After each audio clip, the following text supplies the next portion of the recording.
તો હજુ 2 દિવસ નોનસ્ટોપ માવઠું આફત વરસાવતું રહેશે. અંદમાન નિકોબારમાં ચોમાસાની એન્ટ્રી થઈ. ગુજરાતમાં મહેમાન બનીને આવેલું માવઠું હવે પરત જવાનું નામ નથી લઈ રહ્યું. છેલ્લા 13 દિવસથી છોતરાફાડ તબાહી મચાવ્યા બાદ પણ કમોસમી કહેરની લહેર ઓછું થવાનું નામ નથી લઈ રહી. ખેડૂતોના જાણે માઠા દિવસો પૂરા જ નથી થઈ રહ્યા. હજુ પણ 2 દિવસ ખેડૂતોએ સાવધાન રહેવાની જરૂર છે. હવામાન વિભાગે હજુ 2 દિવસ હળવાથી મધ્યમ વરસાદની આગાહી કરી છે. 15 મે સુધી ગુજરાત વિવિધ ભાગમાં વરસાદ પડશે. આગામી 48 કલાક થંડરસ્ટોર્મ સાથે વરસાદની આગાહી છે. સમગ્ર રાજ્યમાં 40 થી 50 કિલોમીટરની ઝડપે પવન ફૂંકાશે. આ દરમિયાન જ્યાં માવઠું નહીં પડે ત્યાં આગામી 7 દિવસ દરમિયાન 3 થી 5 ડિગ્રી તાપમાન વધશે. બીજી તરફ ચોમાસાને લઈને ખેડૂતો માટે આનંદના સમાચાર આવ્યા. આ વર્ષે સમય કરતાં વહેલું આવી રહ્યું છે ચોમાસું. અંદમાન નિકોબારમાં ચોમાસાની એન્ટ્રી થઈ ગઈ છે. તો આ વચ્ચે ડાંગ જિલ્લાના વાતાવરણમાં પલટો આવ્યો છે. સાપુતારા, વઘઇયા, હવા સહિતના વિસ્તારોમાં કમોસમી વરસાદ વરસ્યો છે. વરસાદથી વાતાવરણમાં ઠંડક પ્રસરી છે. સતત 1 સપ્તાહથી કમોસમી વરસાદથી ખેડૂતો ચિંતિત બન્યા છે.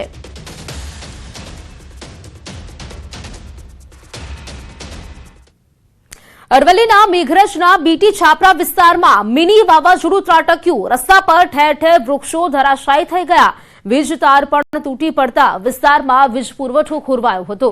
પશુઓના તબેલાના પણ પતરા ઉડ્યા હતા. સરપંચ અને સ્થાનિકો દ્વારા જેસીબીની મદદથી રસ્તા પરથી વૃક્ષોને હટાવવાની કામગીરી હાથ ધરાઈ હતી. તો મેઘરજના બીટી છાપરા વિસ્તારમાં મિની વાવાઝોડું આવ્યું હતું, જેના કારણે ઠેર ઠેર વૃક્ષો ધરાશાયી થયા હોય તેવા દ્રશ્યો સર્જાયા હતા. જો કે ગામના સરપંચ અને ગામના લોકો દ્વારા જ આ જે વૃક્ષો છે તે હટાવવાની કામગીરી જેસીબી દ્વારા કરવામાં આવી રહી હતી.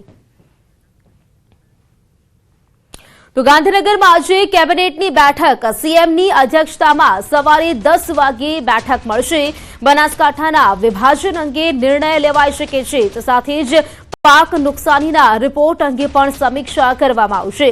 સીઝફાયર બાદ લેવાયેલા નિર્ણયો અંગે ચર્ચા થશે. તો આજની કેબિનેટની બેઠક જેમાં કેટલાક બનાસકાંઠાના વિભાજન અંગે જે નિર્ણય છે તે લેવાઈ શકે છે. સાથે જ કમોસમી વરસાદના કારણે ખેડૂતોને જે નુકસાન ગયું છે, ખેડૂતોના પાકને નુકસાન ગયું છે તે અંગે પણ ક્યાંક ચર્ચા થઈ શકે છે. આજની કેબિનેટની બેઠકની વાત કરીએ તો 10 વાગે આજે બેઠક મળવા જઈ રહી છે, જેમાં લગભગ કેટલાક જે મુદ્દાઓ છે તેને લઈને ચર્ચા કરવામાં આવશે. તેમાં પણ મહત્વનું છે કે બનાસકાંઠાના વિભાજન અંગે નિર્ણય લેવાઈ શકે છે. પાક નુકસાનીના રિપોર્ટ અંગે સમીક્ષા કરવામાં આવશે. જ્યાં જે પાકને નુકસાન ગયું છે, સીઝફાયર બાદ લેવાયેલા જે નિર્ણયો છે તે અંગે પણ આજની કેબિનેટની બેઠકમાં ચર્ચા થઈ શકે છે. લગભગ આ 3 મુદ્દા આજની કેબિનેટની બેઠકમાં મહત્વના રહેવાના છે. તેમાં બનાસકાંઠાના વિભાજનનો જે મુદ્દો છે તે અંગે પણ આજની બેઠકમાં નિર્ણય લેવાઈ શકે છે. બીજી તરફ કમોસમી વરસાદના કારણે જે નુકસાન થયું છે તે અંગે પણ નિર્ણય લેવાઈ શકે છે. જાણકારી સાથે સંવાદદાતા ગીતા મહેતા જોડાઈ ગયા છે મારી સાથે. ગીતા, આજની કેબિનેટની બેઠક કયા કયા મુદ્દે આજની બેઠકમાં ચર્ચા થઈ શકે છે? સૌથી વધારે મહત્વનો મુદ્દો બનાસકાંઠા જિલ્લાના વિભાજનનો છે. ગઈ કેબિનેટ વખતે પણ આ પ્રસ્તાવ રજૂ થયો હતો, પરંતુ સમયના યુદ્ધની પરિસ્થિતિ હતી તે સમયે, એટલે એ મુદ્દે નિર્ણય નહોતો લેવાઈ શક્યો. પરંતુ આ વખતે કેબિનેટની બેઠકમાં બનાસકાંઠા જિલ્લા વિભાજન અંગે નિર્ણય લેવાઈ શકે છે. અને ઓગસ્ટ 2024માં જે અતિવૃષ્ટિના કારણે પાક નુકસાન થયો હતો તેનો રિપોર્ટ અંગે પણ સમીક્ષા થઈ શકે છે. અને હાલમાં જ જે આ ચાલુ મહિનામાં કમોસમી વરસાદ થયો છે તેનાથી જે પાક અને બાગાયતી પાકને નુકસાન થયું છે એની અંગે પણ ચર્ચા થઈ શકે છે. અને જે યુદ્ધ થયું તે બાદની યુદ્ધની પરિસ્થિતિ બાદનું આ પહેલી કેબિનેટ છે, એટલે તે સમયની અને અત્યારની કમ્પેરિઝન બી થઈ શકે છે. પરિસ્થિતિ સામાન્ય તથા હવે કેવી સ્થિતિ છે તેની પણ સમીક્ષા થઈ શકે છે. જી ગીતા, આભાર આપનું જાણકારી આપવા માટે. તો સીઝફાયર બાદ સીએસએસની પ્રથમ બેઠક. પીએમ મોદીની અધ્યક્ષતામાં સીએસએસની બેઠક મળશે. ઓપરેશન સિંદૂર અને સુરક્ષા વ્યવસ્થાને લઈને ચર્ચા કરવામાં આવશે. સવારે 11 વાગે આ સીએસએસની બેઠક મળવાની છે. પીએમ મોદીની અધ્યક્ષતામાં આજની આ બેઠક છે તે મળવા જઈ રહી છે. આ બેઠકમાં ઓપરેશન સિંદૂર અને સુરક્ષા વ્યવસ્થાને લઈને ચર્ચા કરવામાં આવશે. સવારે 11 વાગે સીએસએસની બેઠક મળશે.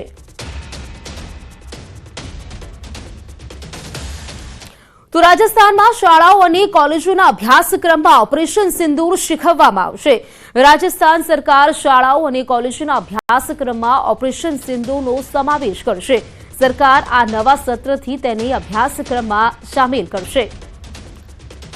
તો રાજસ્થાન સરકાર દ્વારા મહત્વનો નિર્ણય। રાજસ્થાનમાં નવા સત્રથી ઓપરેશન સિંદૂર અંગે લોકોને માહિતગાર કરવામાં આવશે। રાજસ્થાન અભ્યાસક્રમમાં તેનો સમાવેશ કરવામાં આવ્યો છે। શાળા અને કોલેજના અભ્યાસક્રમમાં સમાવેશ કરવામાં આવશે।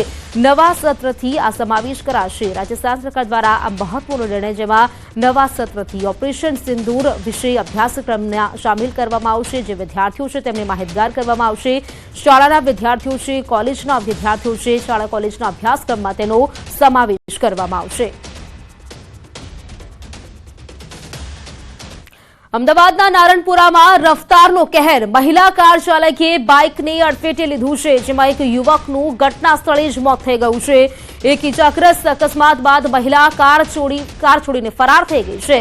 બંને યુવકો મૂળ ગીર સોમનાથ જિલ્લાના વતની છે। તો અકસ્માતની આ ઘટના છે, જેમાં એક યુવકનું ઘટના સ્થળે જ મોત થઈ ગયું છે। અન્ય જે યુવક છે તે ઇજાગ્રસ્ત થયા છે। અકસ્માત બાદ જે મહિલા છે તે કાર છોડીને ફરાર થઈ ગઈ। આ બંને યુવકો મૂળ ગીર સોમનાથ જિલ્લાના વતની છે।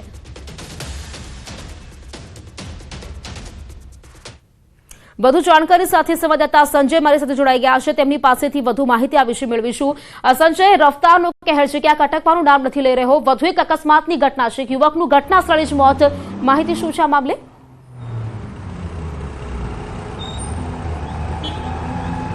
બિલકુલ પ્રીતિ, જે છે અમદાવાદમાં વધુ એક હિટ એન્ડ રન એટલે કે અકસ્માતની જે ઘટના બની છે અને જેમાં રફતારના જે રાજાઓ જે છે કે તે વધુને વધુ રાહદારીઓના અને વાહન ચાલકોના ભોગ લઈ રહ્યા છે। અને તેવી જ એક ઘટના જે છે તે અમદાવાદના નારણપુરા જે અમીકુંજ 4 રસ્તા છે અને ત્યાં એ ઘટના બની છે। હું સીધા દ્રશ્ય આપને જે બતાવવાનો પ્રયાસ કરીશ કે હાલ જે અમીકુંજ 4 રસ્તાના જે દ્રશ્યો છે કે જ્યાં ઘટના બની છે, જેમાં ગઈકાલે રાતની આ જે ઘટના છે કે જ્યાં મહિલા કાર ચાલક જે છે કે તેણે બે બાઇક સવાર જે છે તે બે યુવકોને અડફેટે લીધા હતા અને આ ઘટનામાં જે છે તે એક યુવકનું મોત નીપજ્યું છે અને અન્ય એક વ્યક્તિ જે છે તે ગંભીર હાલતમાં છે, જેને સારવાર અર્થે જે છે તે અહીંની જે હોસ્પિટલ જે છે નજીકની હોસ્પિટલમાં ખસેડવામાં આવ્યા છે।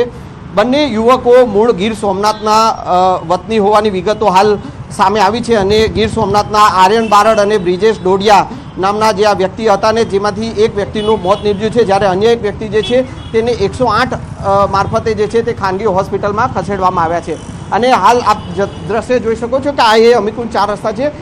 સામેની તરફથી જે છે તે એ કાર પૂરપાટ ઝડપે આવી હતી। ઓવર સ્પીડ હતી કાર, કારણ કે એ કારના જે છે બંને એરબેગ ખુલી ગયા છે, એટલે કે સ્વાભાવિક છે કે ઓવર સ્પીડમાં આ કાર હશે અને જેના કારણે આ એરબેગ પણ ખુલી ગઈ હતી અને એ પૂરપાટ ઝડપે કાર જે છે તે સામેની સાઈડમાં રોંગ સાઈડમાં આવી અને અહીંયા જે બાઇક સવાર હતા એ બાઇક સવારને અડફેટે લીધા હતા અને અહીંયા એ કારના જે કુર્ચા જે છે, આગળના બોનેટના કુર્ચા એ પણ અહીંયા પડેલા જે છે તે જોવા મળી રહ્યા છે। જોકે પોલીસે અહીંયાથી એ કારને હટાવી અને જે છે તે ખસેડી લેવામાં આવી છે, બાઇકને પણ ખસેડી લેવામાં આવ્યું છે। પરંતુ જે પ્રકારની આ ઘટના છે, હવે પોલીસ એ તપાસ કરી રહી છે કે કેટલી સ્પીડમાં આ કાર હતી અને આ કાર ચલાવનાર યુવતી કોણ હતી, કારણ કે યુવતી જે છે તે આ ઘટના બની ત્યારબાદ જે છે તે કાર છોડી અને પલાયન થઈ ગઈ છે અને જે બે વ્યક્તિ જે આ ઘટના સ્થળમાં જે ઘટના જે બની છે અને તેમાં જે એક વ્યક્તિ ઇજાગ્રસ્ત છે અને અન્ય એક વ્યક્તિ જે છે તેનું મોત નીપજ્યું છે, તે સમગ્ર મામલે હવે પોલીસ જે છે તે તપાસ કરી રહી છે। જી પ્રીતિ। બિલકુલ સંજય, જે મહિલા કાર ચાલક છે તે મહિલા કોણ હતી? પોલીસ આ અંગે શું કાર્યવાહી કરી રહી છે? કારણ કે મહિલા કાર ચાલકની પણ તપાસ કરવી તેટલી જરૂરી બની છે। તેની પાસે કોઈ બીજું પણ અન્ય વ્યક્તિ હાજર હતું કે નહીં, કે પછી ફક્ત આ મહિલા જ કારમાં સવાર હતી? તે મામલે કોઈ જાણકારી છે આપની પાસે?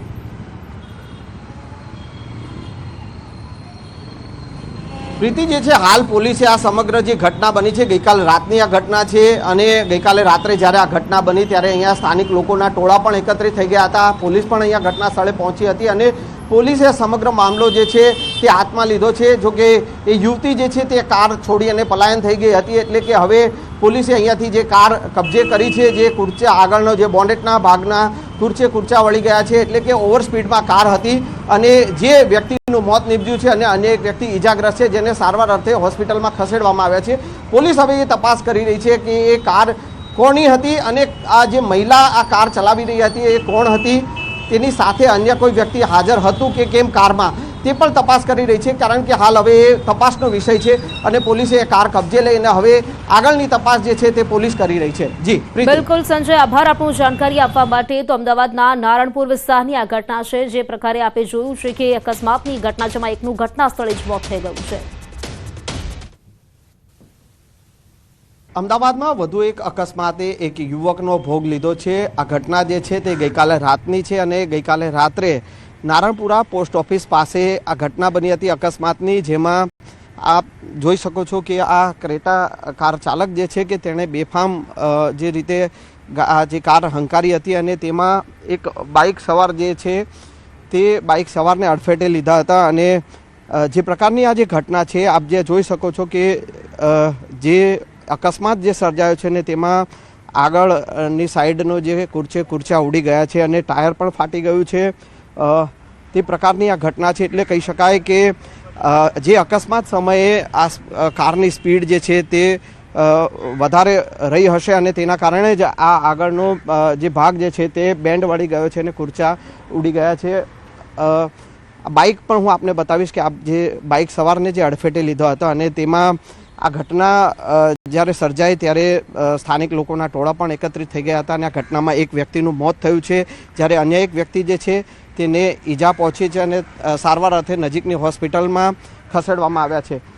બી ડિવિઝન પોલીસે હાલ આ જે છે તે કાર કબજે લીધી છે અને જે આ કાર જે વ્યક્તિ જે ચલાવી રહી હતી, જે યુવતી ચલાવી રહી હતી, તે કોણ છે તેને લઈને તપાસ કરવામાં આવી રહી છે. અને આ અકસ્માત જે સર્જાયો છે તે પ્રકારે અનેક અકસ્માતો આવી જ રીતે બેફામ કાર હંકારીને ઓવર સ્પીડમાં જે કાર ચલાવે છે કાર ચાલકો, અને તેને લઈને જ આવા અકસ્માતો સર્જાતા હોય છે. તે ત્યારે ટ્રાફિક પોલીસ દ્વારા જે છે તે હવે આ અકસ્માતને લઈને તપાસ શરૂ કરવામાં આવી છે. કેમેરામેન પ્રકાશ દેસાઈ સાથે સંજય ટાંક, ન્યૂઝ 18 ગુજરાતી, અમદાવાદ. આ તરફ વડોદરામાં કન્ટેનરના ટક્કરથી એક મહિલાનું મોત થઈ ગયું છે. કન્ટેનરે બાઇક સવાર 2 મહિલાઓને ટક્કર મારી છે. સોનલ ચૌહાણ નામની મહિલાનું સ્થળ પર જ મોત થઈ ગયું છે. સ્કૂલમાં હાઉસકીપિંગની નોકરી કરતી બંને મહિલાઓ છૂટીને ઘરે જતી હતી. તે સમયે લોકોએ ફરાર કન્ટેનર ચાલકને પીછો કરી ઝડપી પાડ્યો છે. પોલીસે કન્ટેનર ચાલકની ધરપકડ કરી છે. દેણા ચોકડીથી ગોલ્ડન ચોકડી પાસે અકસ્માતનો બનાવ બન્યો હતો.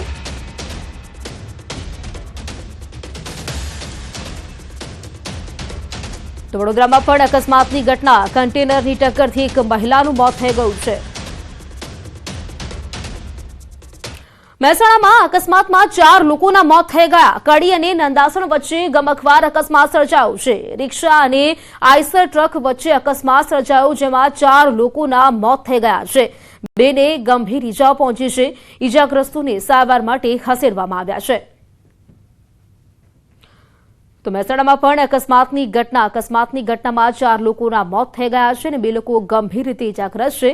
અકસ્માતના સીસીટીવી ફૂટેજ પણ સામે આવ્યા છે. પૂરપાટ ઝડપે કન્ટેનર આવી રહ્યું છે અને જે ટક્કર મારે છે લગભગ જેમાં 4 લોકોના મોત થઈ ગયા છે. આ સીસીટીવી ફૂટેજ પણ સામે આવ્યા છે. રિક્ષા અને આઈસર ટ્રક વચ્ચે અકસ્માત થયો છે. આ જે આઈસર ટ્રક તે પૂરપાટ ઝડપે આવે છે અને રિક્ષાને ટક્કર મારે છે. આ અકસ્માતની જે ઘટના છે જેમાં 4 લોકોના મોત થઈ ગયા છે અને 2 લોકો ગંભીર રીતે ઇજાગ્રસ્ત થયા છે. વડોદરા શહેરના અક્ષર ચોક પાસે કારમાં આગ લાગી. અચાનક કારમાં આગ લાગતા અફરાતફરી મચી ગઈ હતી. ઘટનાની જાણ થતાં ફાયર બ્રિગેડ સ્થળ પર પહોંચી હતી. આગ લાગતા કાર સંપૂર્ણપણે બળીને ખાખ થઈ ગઈ છે. આ ઘટનામાં કોઈ જાનહાનિ નથી થઈ, પરંતુ કારને મોટું નુકસાન પહોંચ્યું છે.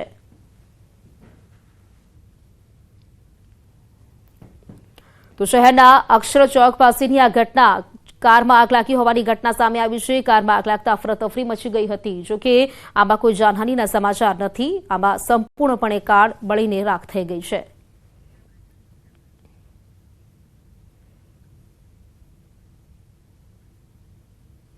સમાચારોમાં રોકાઈશું એક બ્રેક માટે. અન્ય સમાચાર આ બ્રેક બાદ.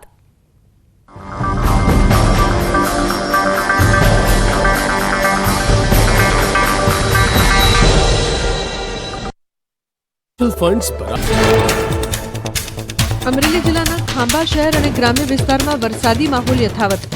ખાંભાના ભાવરડી, દાઢિયાળી, દીવાનના સરસકડિયા સહિત ગામોમાં સતત માવઠાથી તાત ચિંતિત. કેરી સહિત ઉનાળુ પાકને પહોંચ્યું નુકસાન. સાવરકુંડલાના ગ્રામ્ય વિસ્તારમાં પવન સાથે ધોધમાર વરસાદ વરસ્યો. આંબરડી, અભરામપરા, કૃષ્ણગઢ, બગોયા સહિતના ગામોમાં વરસાદથી સ્થાનિક નદીમાં આવ્યું પૂર. બેઠા પુલ પરથી પાણીનો ધસમસતો પ્રવાહ જોવા મળ્યો. અરવલ્લી જિલ્લાના મેઘરજ ગ્રામીણ પંથકમાં ખાબક્યો ધોધમાર વરસાદ. જીતપુર, રેલાવાડા સહિત વિસ્તારમાં પવન સાથે માવઠું પડ્યું. ભારે ઉકળાટ બાદ વરસાદથી વાતાવરણમાં ઠંડક પ્રસરી. આસામના ગુવાહાટીમાં છવાયો વરસાદી માહોલ. શક્તિપીઠ કામાખ્યામાં વરસાદ વચ્ચે ભક્તોએ કર્યા દર્શન. શ્રદ્ધાળુઓ વરસાદી માહોલમાં પણ કામાખ્યા દેવીના દર્શન કરી ખુશી વ્યક્ત કરી.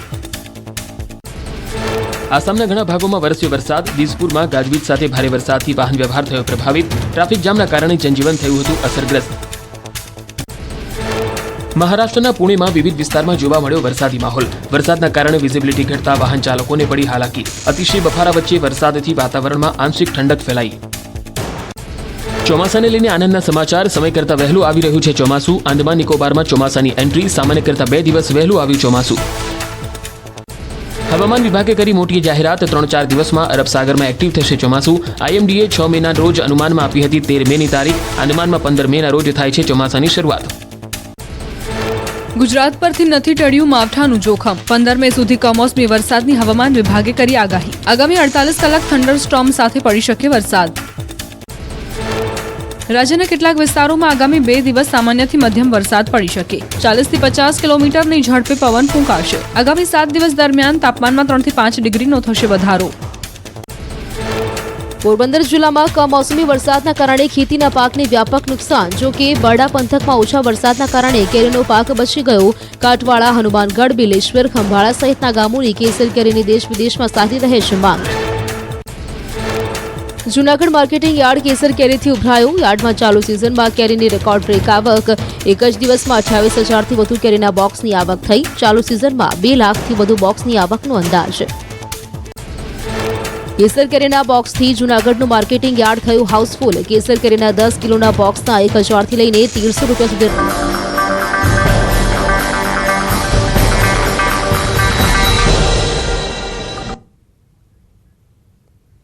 બ્રેક બાદ ફરી આપનું સ્વાગત છે. સુરતના ભેસાણ વિસ્તારમાં એક 13 વર્ષના કિશોરનું તાવમાં સપડાયા બાદ મોતના મામલો, જેમાં બેભાન હાલતમાં દીકરાને લઈને સિવિલ હોસ્પિટલ પહોંચતા તેને મૃત જાહેર કરવામાં આવ્યો હતો. ત્યારબાદ પરિવાર દીકરાના મૃતદેહને મોપેડ પર લઈને જતા રહ્યા હતા. જો કે 18 કલાકની સમજાવટ બાદ પરિવાર પોસ્ટમોર્ટમ કરાવવા માટે માન્યો હતો. પરિવારે મૃતદેહ ઘરે લઈ જવાને લઈને પોતાની ભૂલ થઈ ગઈ હોવાની કબૂલાત પણ કરી છે.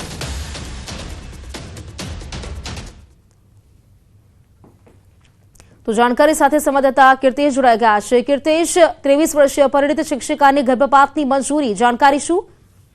બિલકુલ, સુરતનો સૌથી ચર્ચાિત કેસ એટલે કે પુના પોલીસ સ્ટેશનમાં એક 13 વર્ષના વિદ્યાર્થીને શિક્ષિકાએ પ્રેમજાળમાં ફસાવી લઈ ફરાર થઈ ગઈ હતી. જોકે સમગ્ર મામલો સામે આવતા શિક્ષિકા ગર્ભવતી હોવાની વાત આવી હતી સામે, જેને લઈને ગર્ભપાત માટેની મંજૂરી માંગવામાં આવી હતી. જોકે કોર્ટે ગર્ભપાતની મંજૂરી આપી છે, પણ ગર્ભપાત કર્યા બાદ તેનો ગર્ભને ડીએનએ માટે મોકલવામાં આવશે. ગર્ભનો પુરાવો ટ્રાયલ દરમિયાન સૌથી મહત્વનો પુરાવો રહેશે. કોર્ટે 1 સપ્તાહમાં હોસ્પિટલના સુપરિન્ટેન્ડન્ટને તમામ મેડિકલ કાગળો અને ગર્ભપાત કરાવવાની તમામ વિગતો સાથે કોર્ટમાં હાજર રહેવાના આદેશ કર્યા છે. એટલે કે શિક્ષિકાનું ગર્ભપાત કરવાની મંજૂરી આપી છે. સાથે સાથે આ ગર્ભપાતના કેસને લઈને હવે ટ્રાયલમાં સૌથી મહત્વનો પુરાવા રીતે સાબિત થશે.